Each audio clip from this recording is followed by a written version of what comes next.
dear student. How are you today? I hope you all are fine at home. Welcome back to science class. Yesterday we learned caring for other. Lesson number 6, caring for other. उसमें हमने पढ़ा था special people and the differently abled people. कल हमने caring of other के बारे में पढ़ा था. उसमें स्पेशल पीपल और डिफरेंटली अदर पीपल इसके बारे में पढ़ा था. Today we will learn helping hands. आज हम पढ़ेंगे हेल्पिंग हैंड्स के बारे में. Elders in our family. Helping hand और elders in our family. First of all you take your pencil or highlighter in your hand and I will tell you which sentence is highlighted. You highlight this sentence, student. Okay, shall we start? Then start. Page number 30. Topic helping hands. आज हम helping hands के बारे में पढ़ने वाले हैं.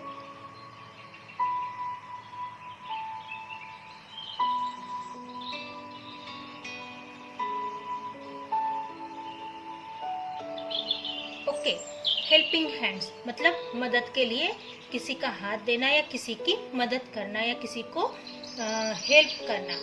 मदद करना या हेल्प करना. हेल्प करना मतलब दूसरे को मदद करना, है ना. हेल्पिंग हैंड्स का मतलब होता है कि हम समाज में, हम सोसाइटी में हम क्या करते हैं, दूसरों की हेल्प करते हैं. उसे हेल्पिंग हैंड्स कहा जाता है.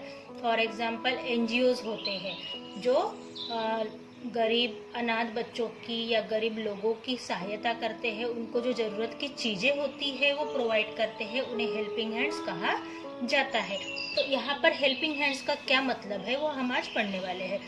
We may know people who are visually impaired in our neighbourhood. हम ऐसे लोगों को जानते हैं जो दृष्टिहीन है. मतलब हम अपने आस पड़ोस में रहने वाले ऐसे लोगों को जानते हैं जो दृष्टिहीन है, जिनको आंखें नहीं होती है. मतलब हमारे पड़ोस में या हमारे कॉलोनी में या हमारे मोहल्ले में ऐसे कुछ लोग होते हैं जिनको देखने के लिए प्रॉब्लम होता है. उनकी आंखें नहीं होती है ना. We may also came across people with problems of hearing in our neighbourhood और स्कूल. हम ऐसे लोगों को भी जानते हैं कि ऐसे लोग जो हमारे आसपास से गुजरते हैं जिन्हें सुनाई नहीं देता है और उनको हमेशा क्या होती है, ऐसे लोगों को प्रॉब्लम होती है ना.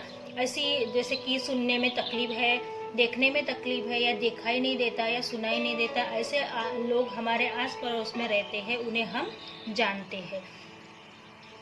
We should help them. तो हमें उनकी मदद करना चाहिए. अगर हमें कोई ब्लाइंड आदमी या ब्लाइंड औरत या फिर ब्लाइंड जो लोग हैं वो रास्ते पे दिखाई देते हैं, वो रास्ता क्रॉस करने की कोशिश कर रहे हैं या उन्हें समझ में नहीं आ रहा है कि हम किस तरीके से चले, वो डर डर के चलते हैं रास्ते से, क्योंकि उनको पता नहीं होता है कि उनके आगे से क्या आ रहा है, पीछे से क्या आ रहा है, साइड में क्या हो रहा है, बाजू में क्या हो रहा है, ये उनको समझ में नहीं आता है. तो हमें उन ऐसे लोगों की हेल्प करना चाहिए जिन्हें सुनाई नहीं देता. दिखाई देता है पर सुनाई नहीं देता. तो दिखाई देने के बाद हम आजू बाजू का और सामने का देख सकते हैं, पर हमारे पीछे से क्या आ रहा है वो उनको सुनाई नहीं देता. उसकी वजह से वो समझ नहीं पाते हैं कि पीछे से किसी की आवाज़ आ रही है, मतलब कुछ तो भी हमारे पीछे से आ रहा है ना. तो ऐसे लोगों को हमें मदद करनी चाहिए. We could lead them to the piece they went to go to. ऐसे लोगों को हम आने जाने में हेल्प कर सकते हैं. ऐसी जगहों पर अगर वो जाना चाहते हैं, आते जाते हैं, तो उन्हें हमें क्या करना चाहिए, मदद करना चाहिए. In some part of the world, दुनिया के कुछ ऐसे हिस्सों में dogs are train to help visually impaired people. दुनिया के बहुत सारे ऐसे हिस्से हैं जहाँ पर ऐसे अंधे लोगों के लिए जो डॉग होता है ना, जो डॉग होता है उसे ट्रेन किया जाता है. मतलब उन्हें पढ़ाया जाता है कि रास्ता उनको लेकर रास्ता कैसे क्रॉस करना चाहिए, उनको कैसे बराबर रास्ते से लेके जाना चाहिए, बाकी मुश्किलों से उन्हें कैसे बचाना चाहिए. ऐसी ट्रेनिंग डॉग्स को दी जाती है और ये डॉग्स उनके साथ होते हैं और डॉग की बेल्ट पकड़कर वो चलते हैं और डॉग उन्हें सही जगह पर पहुंचाने का काम भी करता है ना. These guide dogs help them to travel, cross the road and even go shopping. ऐसे जो डॉग होते हैं, जो ट्रेन किए हुए डॉग होते हैं, वो उन्हें क्या बोलते हैं, यात्रा करने के लिए, मतलब यहाँ से वहाँ एक गांव से दूसरे गांव जाने के लिए मदद करते हैं। ट्रैवलिंग में मतलब बस में, ट्रेन में उनके साथ जाते हैं। रोड क्रॉस करने में उनकी हेल्प करते हैं। और शॉपिंग के लिए जब वो जाते हैं तो ये डॉग उनके साथ होते हैं। तो आप इस सेंटेंस को हाईलाइट कर लीजिए। Guide dogs help them to travel, cross the road and even go shopping. आप इस सेंटेंस को हाईलाइट कर लीजिए। Guide dogs help them to travel, cross the road and even go to shopping. Okay. Fact 5. Some people cannot see the things that are at a distance clearly. कुछ लोगों को मतलब पास की चीज़ें भी नहीं दिखाई देती है। ऐसे भी लोग होते हैं कि एकदम पास में उनकी चीज़ हो तो उनको अच्छे से दिखाई नहीं देती है। या कुछ लोग ऐसे भी होती है कि उन्हें बहुत दूर की चीज़ दिखाई नहीं देती है कि क्या आ रहा है, एकदम क्लियर वो नहीं होता है उनका विज़न। उनका जो देखने की जो दृष्टि होती है वो क्लियर नहीं होती। किसी के पास में देखने की दृष्टि क्लियर नहीं होती है तो किसी की दूर की देखने की जो दृष्टि है वो क्लियर नहीं होती है। तो ऐसे लोगों को दे आर शॉर्ट साइट और मायोपिक, ऐसे उनको कहा जाता है। मतलब उनको जो पास की चीज़ें नहीं देख सकते हैं उनको शॉर्ट साइट कहा जाता है। मतलब पास की दृष्टि उनकी कम होती है तो उनको चश्मे पहनने पड़ते हैं ताकि उनको पास की चीज़ें आसानी से दिख सके, है ना। Some people and elder find problems in reading and writing. जो बड़े लोग होते हैं, जो बूढ़े लोग होते हैं, जिनकी एज हो जाती है 50 के ऊपर हो जाते हैं, ऐसे लोगों को रीडिंग और राइटिंग मतलब लिखने और पढ़ने में तकलीफ जाती है। क्यों? क्योंकि उनकी जो आँखों की रोशनी होती है वो कमज़ोर हो जाती है, जिसके वजह से वो लिखते समय उनको धुंधला सा दिखाई देता है या पढ़ते समय वो वर्ड्स उनको धुंधले से दिखाई देते हैं। दे आर लॉन्ग साइट, उनको क्या कहा जाता है? Long site. मतलब जिनको लिखने और पढ़ने में प्रॉब्लम जाती है उनको लॉन्ग साइट कहा जाता है। और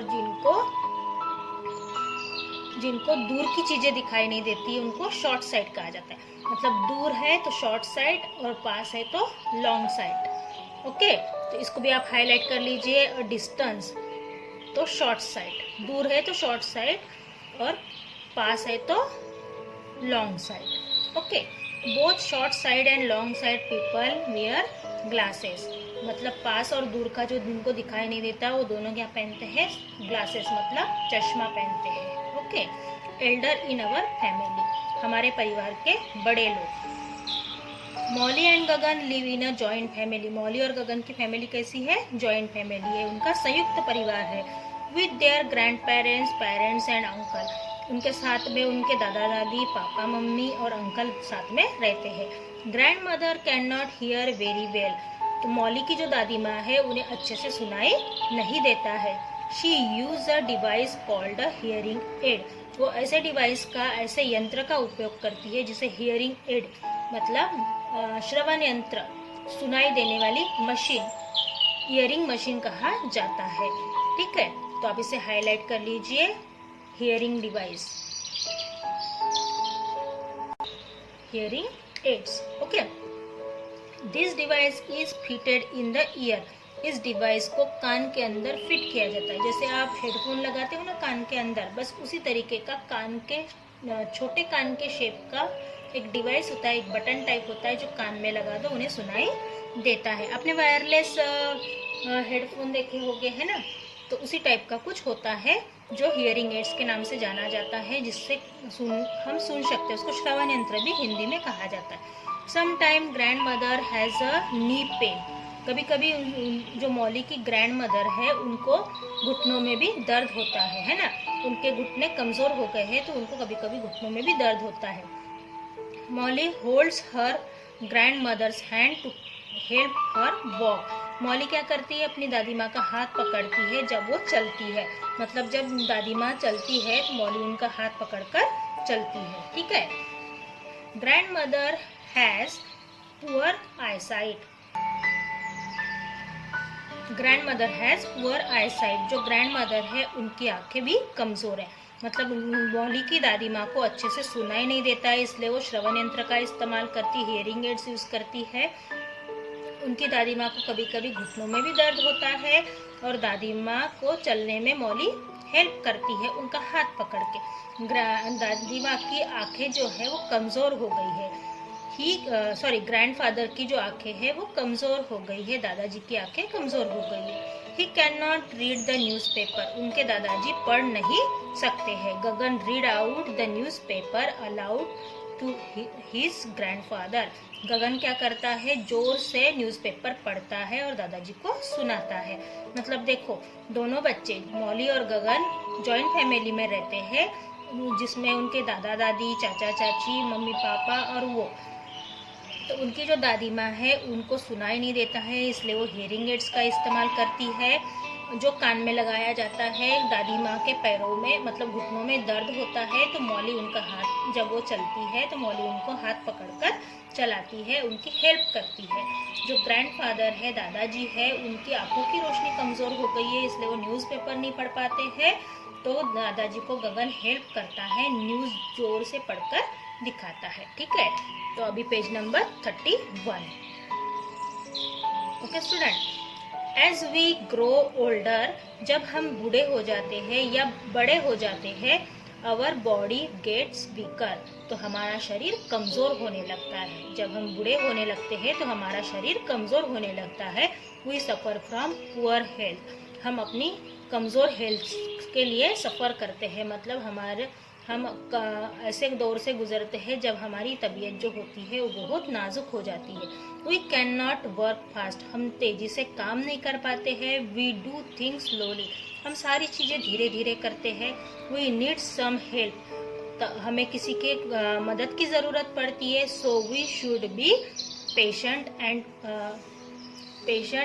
kind to senior members of our family.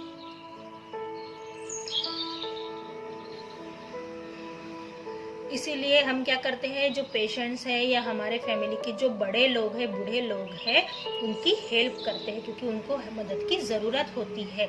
जो बीमार है या बूढ़े हैं उनको हेल्प की ज़रूरत होती है। We should help old people in need, जब उनकी ज़रूरत होती है तो हमें क्या करना चाहिए, उन ऐसे लोगों की हेल्प करना चाहिए। जब हम बड़े हो, मतलब जो हमारे घर के बड़े लोग हैं उन्हें हमें मदद करनी चाहिए। आज हमने क्या पढ़ा, हेल्पिंग हैंड और elder in our family. Okay students, see you soon, bye bye.